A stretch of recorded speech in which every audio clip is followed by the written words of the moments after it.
This project is called the Caterpillar's Cove Study and Child Development Center. I think as a lot of young parents, we become incredibly sensitized to the quality of design in children's environments. And a lot of the time, the environments that interested them the most were ones that were a little bit more abstract, a little bit more of an opening for them to kind of insert themselves into it and imagine their own environment. It really was the concept that stayed with us throughout the whole design process. As designers, I think we bring a different part of our design baggage and our design philosophy to different projects. So for this one, because it's for kids, we wanted to give them a lot of micro environments within that space that they could take as just opening suggestions for how to play.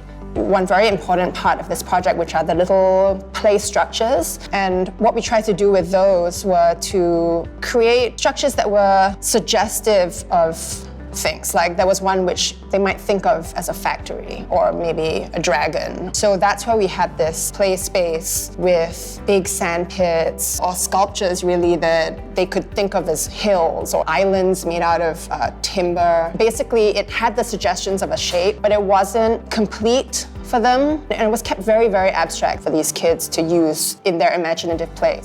We feel pretty strongly that one of the things that's needed to push the design scene forward is really to foster the small and medium-sized practices, the young practices. The President's Design Award, it changes the way that people think about their expectations for their own work. It's not just about conventionally beautiful projects, but ones that have design goals which are not purely aesthetic.